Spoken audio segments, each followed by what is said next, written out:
Hello everyone, বৃষ্টি ভেজা সকালের অনেক অনেক শুভেচ্ছা ও ভালোবাসা জানিয়ে আজকের ব্লগটা স্টার্ট করলাম।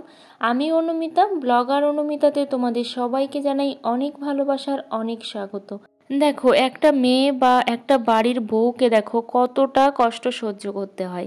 আমার হাতে যে বটিটা আছে দেখতে পাচ্ছ, বটিটা কিন্তু ভেঙে গেছে। তো এই বটিটা দিয়ে যে কতটা কষ্ট করে তরকারিপত্র কাটতে হয়, তারপরে সেই তরকারিটা রান্না করতে হয়, এটা কিন্তু কেউই দেখতে পায় না। এতবার করে বলছি যে বটিটা তুমি ঠিক করে দাও, কিন্তু দেখো বটিটা হয় ঠিক করো, না হলে একটা বটি কেনো।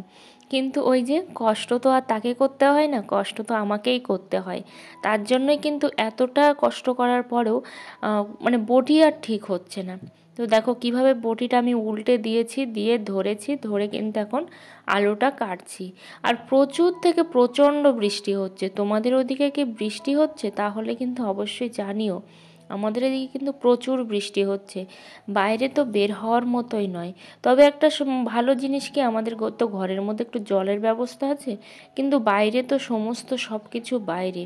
তো সেই জন্য অনেকটাই কষ্ট করতে হয়। আর সামনের জানালাটা খুলে দিয়েছি, না হলে কিন্তু বৃষ্টির জলে একদমই ভিজে যায়। যখন বৃষ্টি হয় সব সময় কিন্তু বন্ধ করেই রাখতে হয়। তো ভাবছি যে আমি কি করব আর কি করব না, সেটাই কিন্তু এখন ভাবছি। কারণ ভিডিও করা কি স্টপ করে দেব, সেটাও কিন্তু ভাবছি যে ভিডিও করেই বা কি করব। কারণ এই ভিডিওর থেকে তো আমি কোনো কিছুই পাচ্ছি না। মানে টাকা পয়সার কথা আমি এখানে বলিনি, ভিউজ ভিউজ তো একদমই আমি নেই, আমার ফোনে ভিডিওতে নেই। তাহলে আমি ভিডিও করে কি করব, তোমরাই বলো। তো তোমরা হয়তো অনেকেই বলবে সব সময় যে তুমি আমাদেরকে বলো ভিডিওতে ভিউজ আসুক আর নাই আসুক, তোমরা ভিডিও রেগুলার পোস্ট করো। হ্যাঁ, বলি, কিন্তু মানুষেরও মন, মানুষেরও শরীর, ভগবান যে আর কত ধৈর্যের পরীক্ষা নেবে জানি না, আর কততে যে কষ্ট ভোগ করতে হবে সেটাও কিন্তু জানি না। মানে শারীরিক দিক থেকে, মানসিক দিক থেকে, আর্থিক দিক থেকে, সমস্ত দিক দিয়েই কিন্তু কষ্ট আর কষ্ট। এ কষ্টের কিন্তু কোনো সীমা পরিসীমা কিচ্ছু নেই। সবসময় ভাবি যা হয় ভালোর জন্য হয়, এটা একেবারেই ভুল ধারণা। কখনোই কোনো কিছু ভালোর জন্য হয় না, খারাপ কিছু তো খারাপই, সেটা ভালোর জন্য কখনোই হতে পারে না। কারণ যদি সত্যিই সব কিছু ভালোর জন্য হতো, তাহলে এত দুর্ঘটনা বা এত কিছু আমার জীবনে ঘটে যেত না। কিন্তু তারপরে ভালো কি পেয়েছি? একবার নয়, দুবার নয়, তিনবার নয়, চারবার, তাও পেলাম না ভালো কিছু। তাহলে আর কোন ভালোর ভালো? যে যা কিছু হয় ভালোর জন্য হয়, কোন ভালোর ভালো এটা তোমরা বলো তো। কথা বলতে বলতে এদিকে চলে এসেছি রান্না করতে। কারণ সত্যি কথা, ভগবান যতই খুশি পরীক্ষা নিক, আমি আর সত্যি পরীক্ষা দেওয়ার মতো জায়গাতে নেই। আর যা হয় ভালোর জন্য হয়, এই কথা বলার মতো জায়গাতেও আমি নেই। কারণ খুবই কষ্ট হয় যে আমার জীবনে এতটা কষ্ট কি করে থাকতে পারে। কত মানুষ দেখেছি, আমারই রিলেটিভ না হলেও আমার ক্লাসমেট, যাদের জীবনে কোনো কষ্ট বলে কোনো জিনিসই নেই। কষ্ট কী জিনিস তারা বোঝেই না। মানে সেটা আর্থিক হোক, সেটা মানসিক হোক, কিংবা সেটা শারীরিক হোক, সমস্ত দিক থেকে। অথচ আমাদের কষ্টে আর কষ্ট। তো ডালটা আমি বসিয়ে দিয়েছিলাম ঝটপট করে, কারণ কি রান্না করব বুঝে উঠতে পারছিলাম না। সেভাবে তরকারিপত্র সবই বাড়ান্ত। তো একটা দিদিভাই আমাকে লিখেছে চাল ফুরিয়ে গেছে, বলতে নেই চাল বাড়ান্ত। সবার কাছ থেকে সব কিছুই শেখার আছে, আমি সত্যিই জানতাম না। তো তোমাকে অনেক অনেক ভালোবাসা রইল দিদিভাই, যে তুমি এই কথাটা আমাকে ধরিয়ে দিলে। আর হ্যাঁ, ইউটিউবে এসেছি যখন তোমাদের ভালোবাসা নেওয়ার জন্য, তো সেই জন্য আমার ভুলগুলো কিন্তু তোমরা সব সময় ধরিয়ে দেবে, যে আমার এখানে ভুল আছে, এখানে খুঁত আছে, এখানে এটা করতে হবে, ওখানে ওটা করতে হবে। এই জিনিসগুলো তোমরা যতটা আমাকে ধরিয়ে দেবে, ততটাই কিন্তু আমার ভালো হবে, এটা আমি বিশ্বাস করি। তাই অবশ্যই তোমরা কিন্তু সেই জায়গাগুলোকে আমাকে ধরিয়ে দিও। কিন্তু আমাকে দেখি না কেউই ধরায় না, যে এটা বলতে নেই, ওটা বলতে নেই, বা এটা করতে নেই, এই জিনিসগুলো কেউই আমাকে বলে না। তো সত্যি আমার খুব খারাপ লাগে যে আমাকে কেন বলে না। তো এখন দেখো পটলটা ভাজা হয়ে গেছে, আর পটলটা ভাজার পরে দেখো তেলটা একেবারেই থেকে গেছে। কেন জানি না পটল ভাজা আমার একটুও খেতে ভালো লাগে না। তো যেটা বলছিলাম, ভাবছি যে ইউটিউবটা ছেড়ে দেব। কারণ ইউটিউবটা ছেড়ে একেবারেই দেব না, ভিডিও আমি করব, কিন্তু কিভাবে ভিডিও করব, কতটা ভিডিও করব আমি বুঝে উঠতে পারছি না। ভাবছি যে আমি একটা মেশিন কিনেছি, ওর প্রতি আমি ফোকাস দেবো। জানি না ওটা নিয়ে কত দূর এগোতে পারবো, কিন্তু ফোকাস দেব। আগে তো নিজের কাজটা ভালো করে শিখতে হবে, তারপর তো অপরের কাজটা। কারণ প্রত্যেকটা কাজেই কষ্ট আছে, প্রত্যেকটা কাজেই ধৈর্য আছে।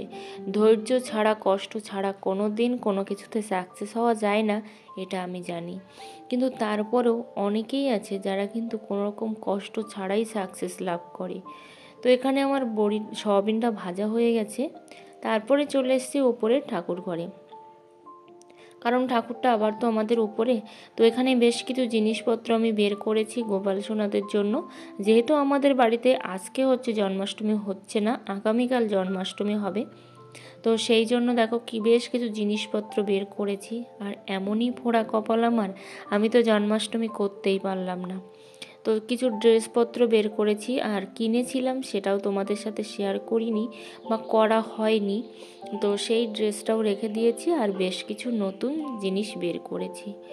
তো সেইগুলো এখন দিয়ে দিচ্ছি যাতে করে পরানো যায়। আর অল্প স্বল্প কিছু আছে। আসলে এত প্রত্যন্ত গ্রামে বাস করি যেখানে অনেক কিছু চাইলেও কিনতে পারা যায় না, কারণ মন চায় অন্যের ভিডিও দেখে এটা কিনি, ওটা কিনি, সেটা কিনি, কিন্তু কিছুই করার নেই। যাই হোক, সবাই ভালো থেকো, সুস্থ থেকো। আর এখানে দেখো ঠাকুর পূজা দেওয়ার আগে প্রচুর গুছানো চলছে, কারণ ওই যে আজকে তো জন্মাষ্টমী হচ্ছে, আবার আগামীকালও জন্মাষ্টমী। সেই জন্য অনেক মুছে, অনেক পরিষ্কার করে অনেক কিছু করতে হচ্ছে, আর আমি তো করতে পারছি না।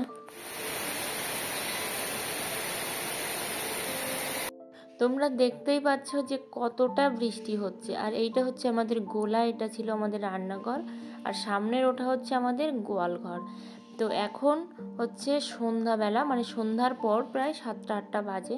তো ভাবছি যে এই ব্লাউজ, চুড়িদার এগুলো নিয়েই আমি এগোবো, কারণ এইগুলো নিয়েই আমার এগোনোর ইচ্ছা হচ্ছে, কারণ তাছাড়া আমার কিচ্ছু করার নেই। ইউটিউবের পিছনে তো অনেকটাই টাইম দিলাম, 3টে বছর তো একদম প্রাণপাত করে কাজ করলাম। তারপর হচ্ছে নিজের জন্য কোনো রকম না দেখে, নিজের চিন্তা না করে ইউটিউবের পিছনে টাইম দিয়ে গেলাম, কিন্তু কিচ্ছু হলো না। অনেকটা মায়া লাগে, কিন্তু তারপরেও ভাবছি যে না, এই ইউটিউবটাকে ছেড়ে দিতে হবে, কারণ ইউটিউবটা না ছাড়লে আমার কোনো দিকে কোনো কিছুই হচ্ছে না। তো সেই জন্যই ভাবছি যে এই জিনিসটার পিছনে, মানে এই যে টেলারিংয়ের পিছনে একটু টাইম দেব, এটাকে ভালোভাবে দেখব, ভালোভাবে বুঝবো, ভালোভাবে জানার চেষ্টা করব, যাতে আমি ইন ফিউচার যদি কিছু করতে পারি। তো যেহেতু আমার ফার্স্ট ব্লাউজ, যেটা ব্লাউজটা আমি হাতে করেছিলাম এর আগে, অনেক বছর আগে, সেটা খুবই ফিনিশিং এসেছিলো, কিন্তু এটা যেহেতু ফার্স্ট ব্লাউজ, অনেকটাই যেন ডিফিকাল্ট হচ্ছে, মানে সব কিছু যেন একটু গুলিয়ে যাচ্ছে। তো ভাবছি যে না, একটা দিয়ে তো কোনো কিছুতে সাকসেস আনা যাবে না, মিনিমাম আমাকে 4টে থেকে 5টা ব্লাউজ পিস কাটতে হবে, তবেই যদি সেই জিনিসটা দিয়ে আমি ভালো করতে পারি। সবাই ভালো থেকো, সুস্থ থেকো।